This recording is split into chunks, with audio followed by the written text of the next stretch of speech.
మీ బాధ్యతలు మోస్తూ తను మోడుగా మారిపోతూ మిమ్మల్ని చిగురుపు చేయాలని చూస్తాడమ్మా నాన్న.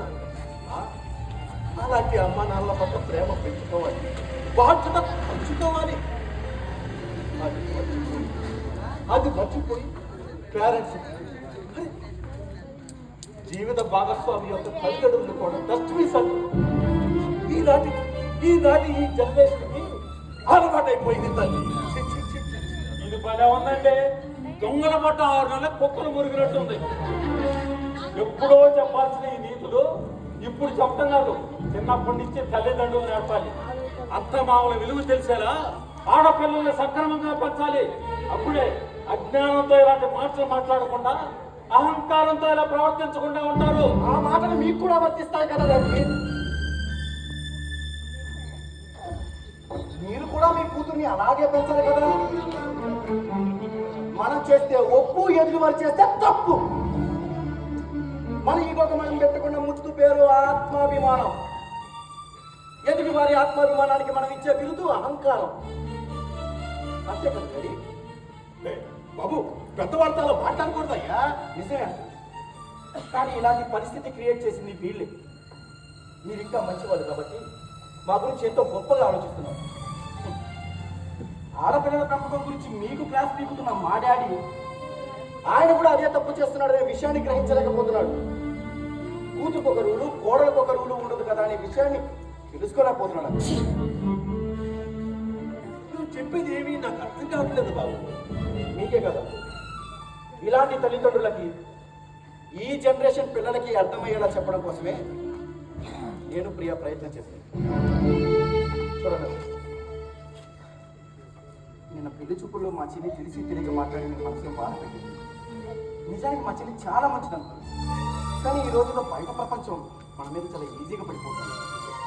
ఆ ఉద్దేశంతోనే నా చెల్లి ఏది పడుతుంది మాట్లాడి మీ మనసును గాయపరిచింది.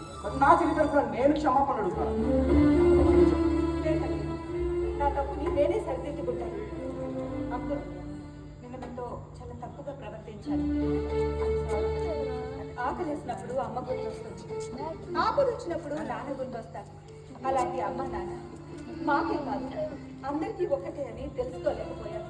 నేను మనసు నొప్పించాను, నన్ను క్షమించాను. పిల్లలు తప్పు చేస్తే పెద్దవాడు గొప్పడతారా? అదే మనసులో పెట్టుకోరు కదా అని నేను క్షమించేశాను. అయితే ఈజీ. శంకర్ గారు, దెబ్బ తగిలితే అబ్బా అంటారు, ఎవరైనా దెబ్బ కొడితే అబ్బా అంటారు. అలాంటి అమ్మా నాన్నల మనసు మీదే దెబ్బ కొడితే ఏ బిడ్డ తట్టుకోలేడు. మీరు కోపంలో వెళ్ళిపోతే అలా ఎందుకు వెళ్ళిపోయారు అనేది నేనే తప్పుగా మాట్లాడాలనేది నాకు అర్థం కాలేదు. నేను చేసిన తప్పేంటో నాకు క్లియర్గా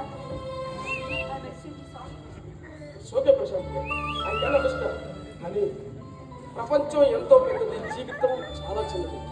ఉన్నంతలో జీవితాన్ని హ్యాపీగా గడపలేకపోతున్నాం, సమస్యలు కనిపించుకుంటున్నాం.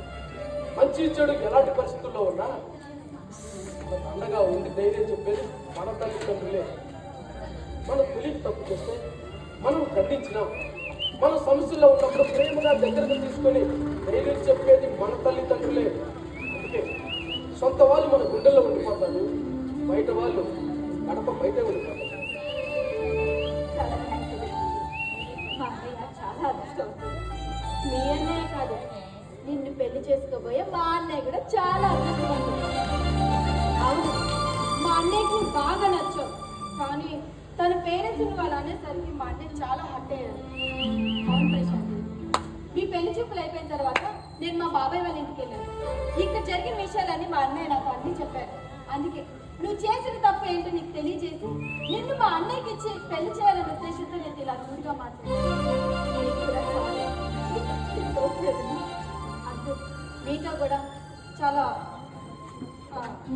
తప్పుగా ప్రవర్తించి మాట్లాడాను, క్షమించండి. అయ్యో సారీ ఎందుకులమ్మా, పెద్దవాళ్ళుగా మేము చేయవలసిన పని చిన్నవాళ్ళైనా మీరు చేశారు. ఇంత పెద్ద బాధ్యత భుజానేసుకొని మా పని తేలిక చేశారు. మేమే మీకు థ్యాంక్స్ చెప్పండి.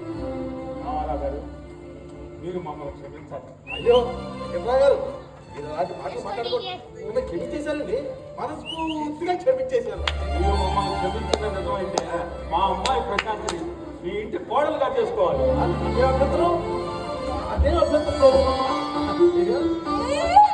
ఆగండి. ఎందుకు నేను ఒప్పుకోను? ఇంటికి పెద్దవాడు మీ అబ్బాయికి పెళ్లి చేయకుండా మీ అమ్మాయికి పెళ్లి చేస్తారా? నేను ఒప్పుకోను. ఏంటమ్మా నిన్ననేదో మీ పెళ్ళైపోయింది. మాకు పెళ్ళయిందని పెళ్ళయిందని అబద్ధం చెప్పామంతే. అయితే ఎక్కడే పంతులు గారిని పిలిపించేసి వెంటనే ముహూర్తాలు పెట్టించేసి ఇద్దరు పెళ్లిళ్ళు ఒకేసారి జరిపించేద్దాం. ఏమంటారు బావగారు? అలాగే బాగారు. ఏ ఆవిడ గారు మా ఆవిడ గారు ఊరి నుంచి రాగానే ఈ పెళ్లి విషయం పెట్టి ముహూర్తాలు చెప్పిద్దాం. కాకపోతే మిమ్మల్ని నమ్మల్ని ఇద్దరిని డస్ట్బిన్ లో పడేస్తారు.